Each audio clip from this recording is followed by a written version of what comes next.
Hey guys, and welcome back to the channel. And to start 2019 off, you can probably hear it in the background actually, we're here to check out a car owned by a friend of mine, Mr. 1A on Instagram. He's just bought it and he's added it to the collection. It's in the title, it's in the thumbnail, and it is the Porsche 918 Spyder. Ryan Little.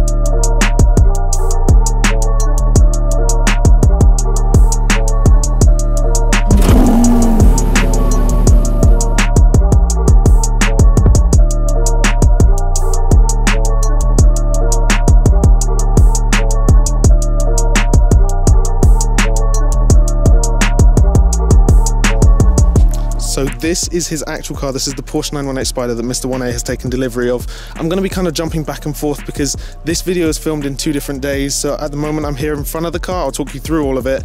But we actually went on the drive with this and a 675 LT the other day. So the footage will be overlaid before and after. So as I've explained, before we go into more detail about this Porsche 918 Spyder, I'm going to jump into the 675 LT from the other day, convoying with this car. And yeah, I'm just going to put that footage in right.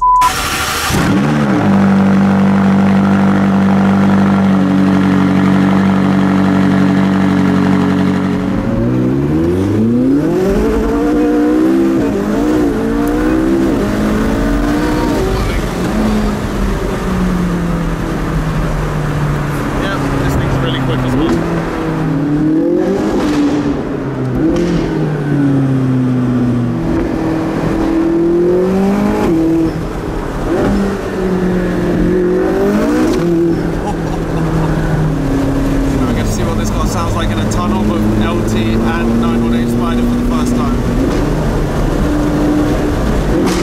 Oh, the whip cracks.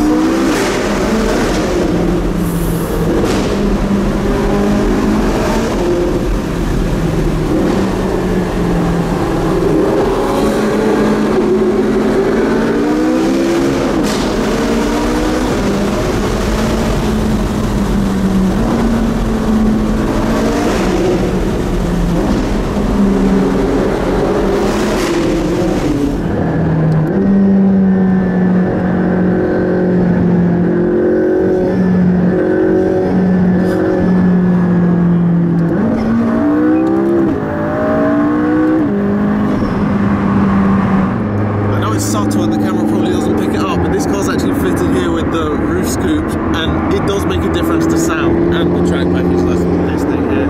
It is not just an expensive option for aesthetics, it actually does something.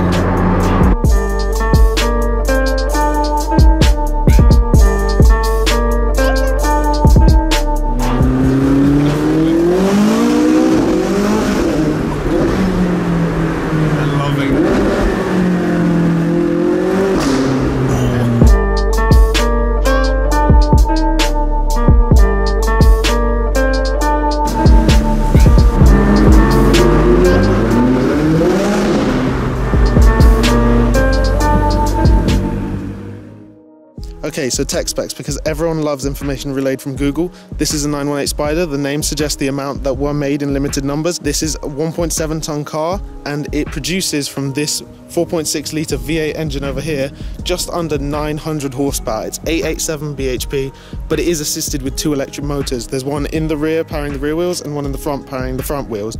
So the Visac parts, you can see it's carbon here, you get carbon added over there, the wing and the side fins over there at the back. Funny story about this car is actually, this is a Visac car, but it wasn't spec'd from factory as a Visac pack. The owner, the previous owner, wanted it spec'd with the Visac pack, so added it afterwards, went back to Porsche and fitted it. The telltale sign of this is this pillar, the A-pillar here, is normally finished in full carbon as well.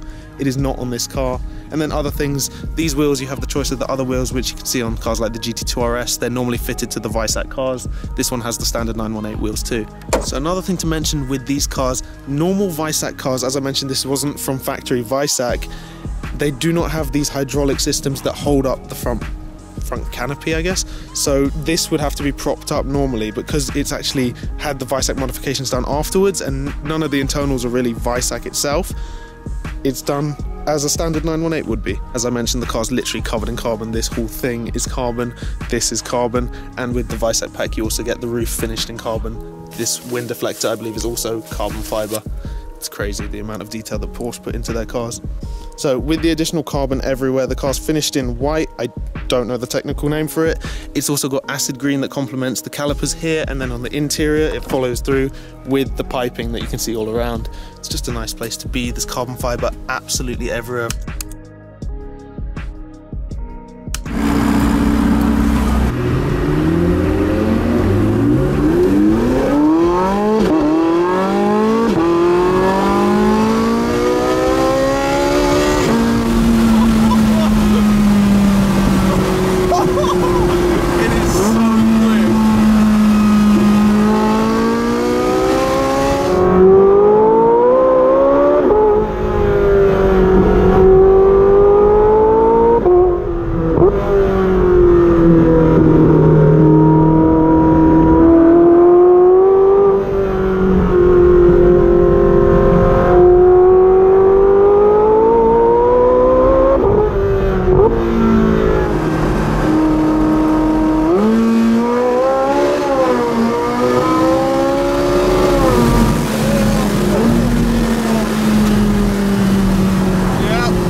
This car, the switch of a button is all just gone into electric mode, and the two electric motors that normally coexist with the 4.6 litre V8 are now just powering the car on its own. I think you get about 250-ish horsepower like this, and it can be driven for about 16 miles. It's just crazy. I don't think any owners really use this for anything, but it's a cool gimmick. It's just nice to be able to do it. So believe it or not, this car is actually on right now. The eerie sound of the future. But yeah, e-power mode in a 918 Spyder. It's ridiculous. Yeah, that engine not being used at all.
Okay, so you've seen everything, you've seen the car, you've seen what it's like from the inside. All I can really say about it is, even compared to the 675LT, this thing is insanely fast. The noise and the way this drives, no one talks about it enough, but this car is really special, and words won't do it any justice. You literally have to experience it to understand it.